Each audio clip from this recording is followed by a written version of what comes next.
क्या इनकी ना थोड़े दिनों पहले लड़ाई हुई थी, 20 दिन पहले किसी बात को ही लेकर के। तो इसने उसको मारा था। तो वो मना भी कर रही थी कि मैं नहीं आ रही, फिर इसने उसको बार बार फोन पे फोन करे जा रहा, आजा आजा आजा आजा आजा। तो उसने फिर ये उसके पास चली गई, 6:30 बजे यहाँ से निकल गई थी दिल्ली से। मेरे वो उसने जोमेटो से रात के 11 बजे मेरी आईडी से खाना ऑर्डर कर रखा था। तो मेरी आईडी उसके फोन में लॉगिन थी, तो उन्होंने खाना ऑर्डर करा था, तो वहां से मेरे पास नोटिफिकेशन आ रखी थी। तो फिर गाली देने के बाद ना, मतलब मेंटली टॉर्चर करता था, उसको बोलता था मैं तेरे से प्यार करता हूँ, थोड़ी देर बाद फिर रोने लग जाएगा एकदम से, फिर एकदम से हाँ इमोशनल मेंटल करेगा, फिर एकदम से गालियां देना शुरू कर देगा उसको कुछ। पानीपत के अंदर लिव इन में एक जो है दिल्ली की रहने वाली लगभग 25 साल की रीतिका श्रुति का जो है वो पानीपत आई हुई थी और नहर के अंदर जो है उनका शव सोनीपत की खुबड़ू झाल के पास जो है वो बरामद हुआ है। और मृतका की बहन और परिवार के जो लोग हैं वो पानीपत सिविल अस्पताल में पोस्टमार्टम करवाने के लिए पहुंचे हैं। बातचीत करेंगे कि क्या कुछ आप लोगों को जानकारी मिली है। बहन, वो लिव इन में तो नहीं रहते थे, बस मेरी बहन ने उसको घर दिलाया था, तो वो रोज मिलते रहते थे, ठीक है। और क्या इनकी ना थोड़े दिनों पहले लड़ाई हुई थी, 20 दिन पहले किसी बात को ही लेकर के। तो इसने उसको मारा था। तो उसके बाद फिर ये घर पर भी आया था हमारे उसको लेने के लिए, तो मैंने उसको वहां से निकाल के गेट बंद कर दिया, जबरदस्ती घुस गया था सबकी बेल बजा करके, तब मैंने उसको निकाल भी दिया था। फिर उसने थोड़े दिनों बाद मेरी बहन को मैसेज करके बहला फुसला के कि भाई नहीं नहीं मैं तेरे से ही प्यार करता हूँ, ये ऐसी बातें करके इसने उसको फिर दोबारा बुला लिया। जब इसने इसको फिर दोबारा बुलाया तो उसको बोलता कि मैं ना गुजरात जा रहा हूँ किसी काम से, तो मेरे से मिल ले, इसके बाद पता नहीं अपन कब मिल पाए। तो इस बात पे वो मेरी बहन उसे मिलने के लिए चली गई, मिलने के लिए गई है, तो वहां पे उसने उसकी अंगूठी ले ली है। अंगूठी ले ली, वो उसका फोन भी लेके जा रहा था। तो इसने ना वहां पे शोर मचा दिया एयरपोर्ट पे कि मैं अपना फोन नहीं दूंगी। तो उसने तो अंगूठी बाद में बताई कि तेरी अंगूठी ना मेरे पास रहेगी और अब मैं इसे बेच दूंगा। तो उसने बोला कि वो मत बेचियो, मेरी नानी की आखिरी निशानी है।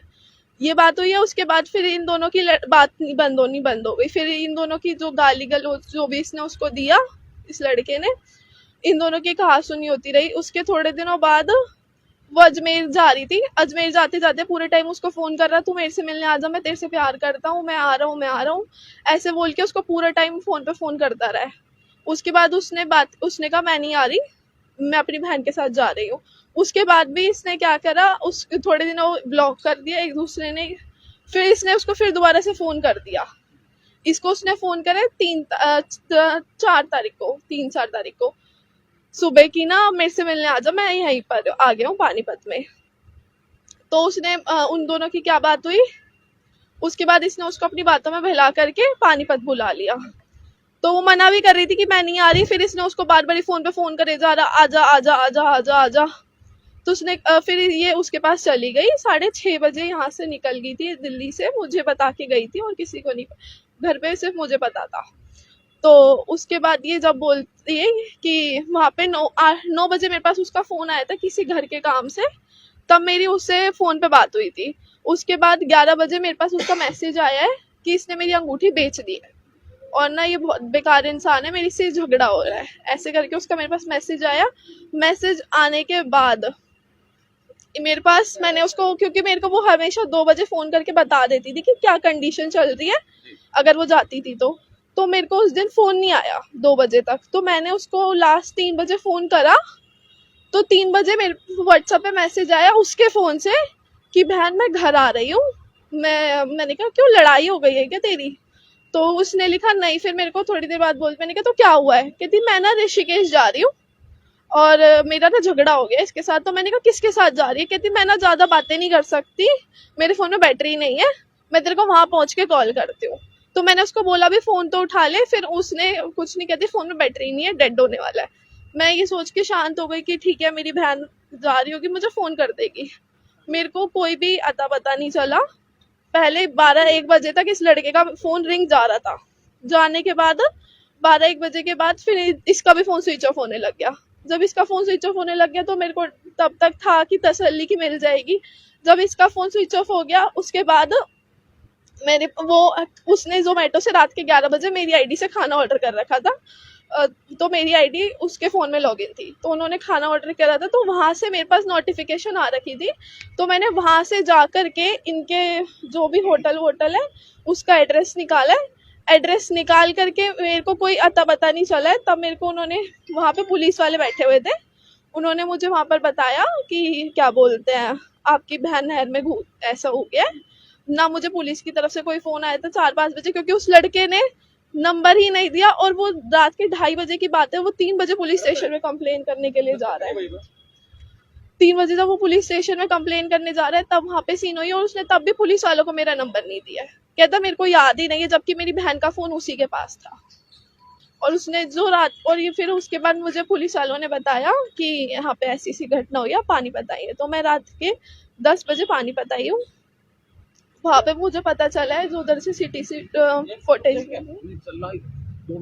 फुटेज मिली है, फुटेज में मेरे को पता चला है कि भाई मतलब कि इन दोनों की कुछ बात हुई है, और जो उस लड़के ने, हमारे को तो अभी पूरी पक्का भी नहीं पता कि यही सीन हुआ है कि नहीं हुआ, पर सीसीटीवी, हाँ इस लड़के ने मारा है, क्योंकि इस लड़के ने उसके पास बहुत बारी हाथ पैर उठाया भी है, और ये ना उसको बार बार गालियां वालियां देता रहता था। फिर गाली देने के बाद ना मतलब मेंटली टॉर्चर करता था, उसको बोलता था मैं तेरे से प्यार करता हूँ, थोड़ी देर बाद फिर रोने लग जाएगा एकदम से, फिर एकदम से, हाँ इमोशनल मेंटल करेगा, फिर एकदम से गालियां देना शुरू कर देगा, उसको कुछ भी बोलना शुरू कर देगा। फिर वो फोन काटेगी तो फिर उसको बोलेगा नहीं नहीं मैं तुझसे ही प्यार करता हूँ, तू मेरे से ऐसी हरकतें मत करवा। ये हम ना एक मतलब कि वो लाइक स्ट्रीमिंग एप्लीकेशन यूज करती हैं, तो वहीं पर ही उनको वो मिला था। नहीं पानीपत, बहन क्या करती थी? स्ट्रीमिंग एप्लीकेशन लाइव टाइप होता है ना, से बिगो ये सब, इनमें वो लाइव करती थी, स्ट्रीमिंग करती थी। मेरा नाम भूमिका है। बड़ी थी बहन? हाँ मेरे से बड़ी थी। पुलिस से क्या कार्रवाई की मांग करते हैं? पुलिस से इस लड़के के ऊपर सख्त से सख्त कार्रवाई हुई, और जो इनके दोस्त जो 2 गायब हुए हैं ना यहाँ से, क्योंकि इनको ने मेरे को मैसेज करके एक तरह से गुमराही की रात के 3 बजे, तो मैं चाहती हूँ वो दोनों के दोनों लड़के आए, और ये दोनों कूदे हैं। हाँ और ये दोनों कूदे, तो मैं मान ही नहीं सकती, और मेरी बहन इतनी स्ट्रांग है ना कि वो कभी ये कदम उठाएगी ही नहीं। अगर वो ऐसे गुस्से में बोल भी देगी कि मैं कर रही हूँ, बट वो करेगी नहीं। तो आप इसे वन साइडेड लव मानते हैं कि एक तरफा प्यार था ये? प्यार तो मैं देखो दोनों तरफा मैं कह ही नहीं सकती कि क्या, मुझे नहीं पता ये कैसा ही प्यार था। मेरी बहन को बस इसने ये शादी, बहन आपकी अट्रैक्ट थी थोड़ी? हाँ मेरी बहन, उसने इसको बोला था कि हम 10 दिसंबर को शादी कर लेंगे, क्योंकि ये शादीशुदा था। इसने बोला मैं डिवोर्स कर रहा हूँ तेरे लिए, अब मैं तेरे से ना, मेरे घर वालों ने मुझे बोल दिया है, मेरी बहन ने, कि जिससे अब तुझे प्यार है तो उससे शादी कर लियो। इसने बस उसको शादी की बात कर करके कि शादी कर लियो, उसको ऐसी वो बहाने में लगा रखा था। अच्छा, जो आपने बयान दिए हैं, तमाम बयान, आपको कोई आपत्ति है मीडिया में दिखाने में? ऐसा कोई दिक्कत तो नहीं? अपनी मर्जी से दे रहे हैं ना? हाँ अपनी मर्जी से दे रहे हैं। कार्रवाई चाहते हैं कि हाँ बिल्कुल चाहते हैं, क्योंकि चाहिए। हाँ अब किसी भी प्रकार के दर्द से क्यों होना परेशान, जब ऑर्थो चार्ज कैप्सूल हो आपके पास। सभी प्रकार के दर्द में आयुर्वेदिक पद्धति पर आधारित रामबाण इलाज। कबीर औषधालय का ऑर्थो चार्ज ऑयल, कैप्सूल और सिरप आपको देता है तुरंत आराम। अनेक प्रकार के दर्द जैसे sciatica, spondylitis, rheumatic pain, arthritis, lumbar pain, सभी दर्द को दूर करने का रामबाण इलाज 100% आयुर्वेदिक जड़ी बूटियों से बनाया गया ऑर्थो चार्ज कैप्सूल और ऑयल एक बार प्रयोग में अवश्य लाएं। अधिक जानकारी के लिए संपर्क करें। एड्रेस कबीर औषधालय, सेक्टर 14, सोनीपत, दिल्ली, NCR।